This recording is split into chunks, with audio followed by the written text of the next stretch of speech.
And we are live. Today I'm with Harold Hardaway. Welcome, Harold. Hello, how are you? Thanks for having me. I'm great. Great. Thanks for being here. So, wanted to talk a little bit about some of the stuff we were just chatting about. And I think one of them is a topic that's near and dear to me, which is the importance of really good questions. And you threw out one that was, specifically when you're helping someone with a challenge or a problem that they might have or they might think they have. Um, h- how do you know that it's a problem, or how do you know that it's not a problem? Yeah, I mean, for sure, right? So when a lot of our clients, bring us in, like the number one thing they want us to do is solve something. And so our first question, if they say something is broken or they want something to be different or to be something else, is like, well, how do you know that it's not that? Because at the end of the day, we always know that the individuals have all the answers in their head, but really getting them to articulate that puts like a list together, kind of like a hit list, right, of all the things Mm. that you need to, knock out. So it's really funny. And usually when we ask that question, people pause and they're like, hmm. And we're like, well, something has to exist in the present tense to tell you this is broken, right? And what are those things? And when they sit down, and list those things out, that's kind of, the how do you know? And then on the other side, we're like, okay, well, these are all the things that are broken, whether it's perceived or real, right? And so, how will you know, kind of the future tense, what does it look like when all of those things are fixed, sort of utopia? So, that question there, the big open ended question, if you woke up tomorrow and everything was perfect and the way you wanted it to be, um, what does that look like? And just get people to sort of vision, dream, and wonder and pull all of those things out, right? But the big trick is it can't be the opposite of the things that you told me about why it's broken. How do you, I was thinking a little bit about that. What are some tricks to get people from just spitting out the opposites? Or if Yeah, they start doing that, how do you reverse course? yeah. Well, and a lot of times it's sort of like pushing, right? So it's Mm, what does that mean, right? So, for mm, example, if they say, it might be metrics over here, like, well, engagement is down. Okay, well, how do you know when someone is engaged, right? So they may say engagement is up. Awesome. Well, here's Tom. How do you know that Tom is engaged? Right? So it's asking another question and getting them to say, well, he seems excited to go to work. He is smiling. He's engaging with employees, the team outside of work.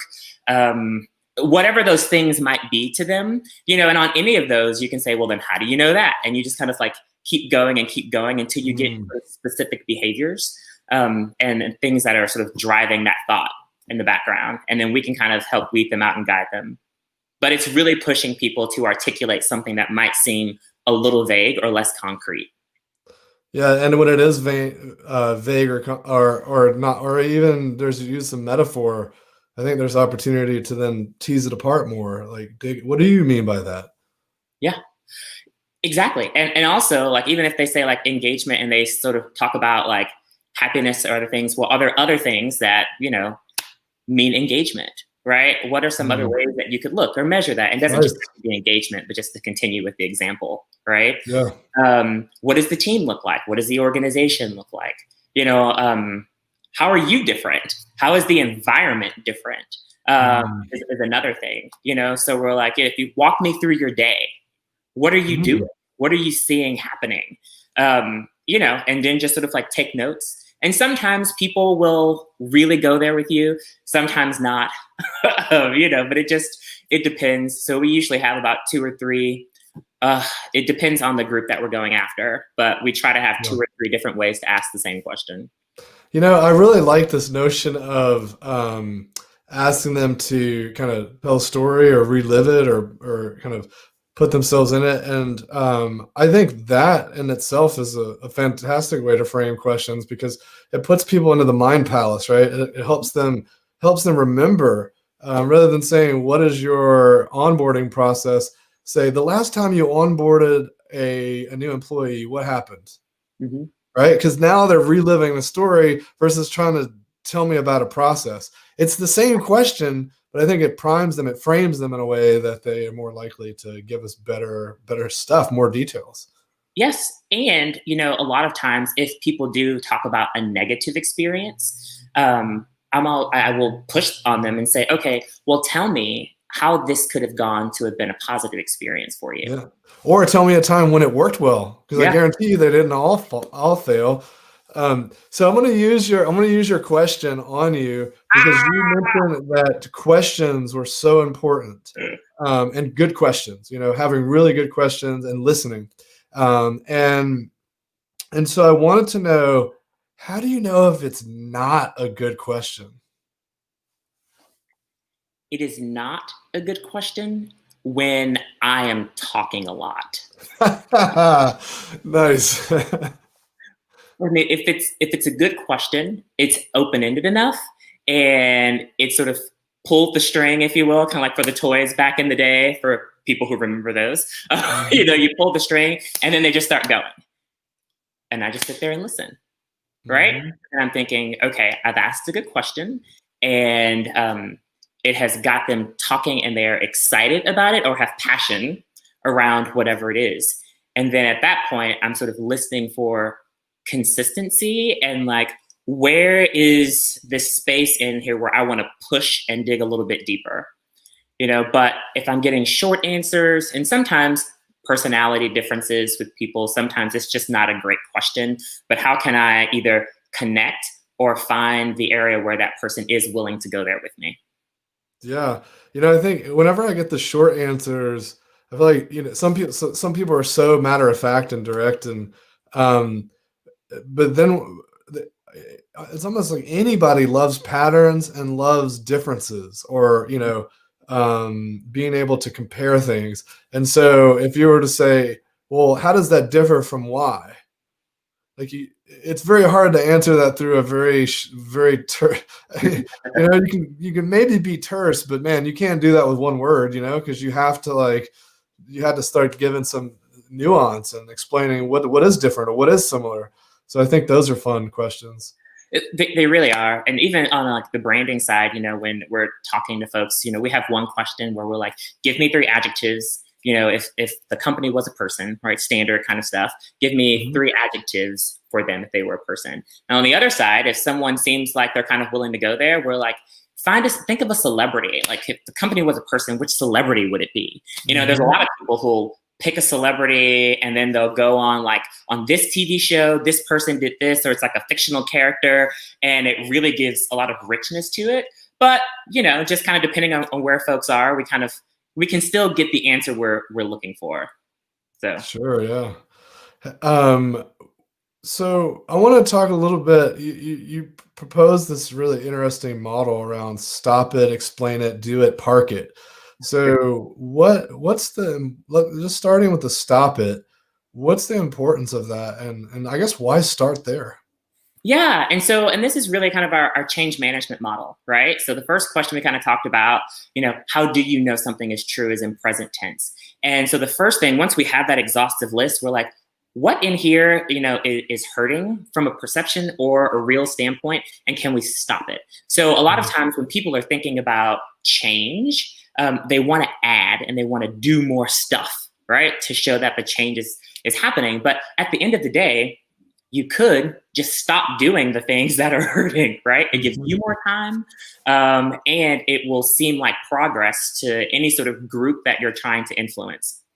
One of the simple things, and this works for individuals and it works for groups, teams, companies as well. One of the simple things is, a lot of times managers will send emails at night if they're working at night, and then they'll email their teams. And then I've heard teams say, oh, I just feel like, when my boss messages me, that I have to respond to them, or they're seeking that. And that's not necessarily the case, right? But we've, consulted and told people, just stop doing it. Like, type it at night, save it, and time it to go out at 8:30 in the morning, right? Just real simple things to stop, but it buys you more time. It gives your resources in your organization more time back for things that may not be value added and are hurting, right? And then Mhm. the next step, kind of on that present tense, we go over to explain it. So sometimes, well, we know, not sometimes, usually in organizations, there's a gap between the top of the organization and the individuals at the bottom of the organization. And that gap of information, people will fill it and make their own stories that sometimes are not giving a lot of grace to leaders. And it's not the story you may want to be told. But if you explain why something works the way it does or why something happens, then people are like, ah, right? So even that is progress. And so if you stop it and you explain it, sometimes it hasn't required a whole lot from you as a leader or an organization to make progress, right? You know, that reminds me, you're asking me about some of my favorite leadership stories. And the explain it piece is, I think, so critical because often issues arrive in organizations because of information pockets or information deserts, if we want to come back to the food desert analogy.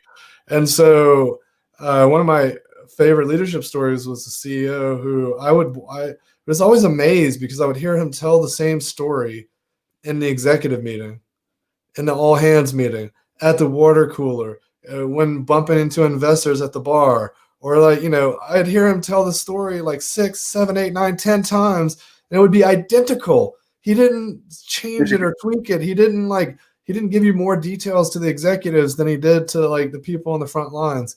And I think that was a really eye-opening moment for me. I think a hallmark for his success as an amazing leader.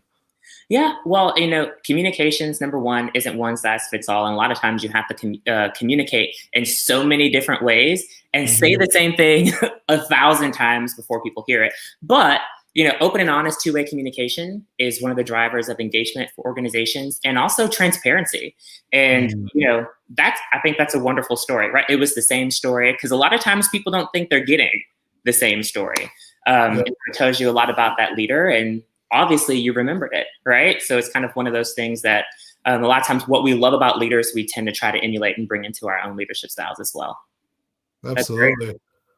So last thing I want to touch on is, you mentioned the atmosphere and how atmosphere plays such an important role in work and team dynamics and how we come together. And how is that impacting you in the digital world? I know you said you were recently dabbling with some music and things, but I'm just curious, good, bad, ugly around atmosphere on digital. Oh, of course. Yeah. And when we focus on culture and like the employee experience, you talk about a customer experience, you kind of talk about kind of like this journey, right? So if we put ourselves in the mindset of our customers who are doing our digital classes, they've been on Zoom all day. Like, how do we make this fun? How do we make this the best part of the day? So if we were in a physical environment, I would think about, what are they going to do when they walk in? Is there music?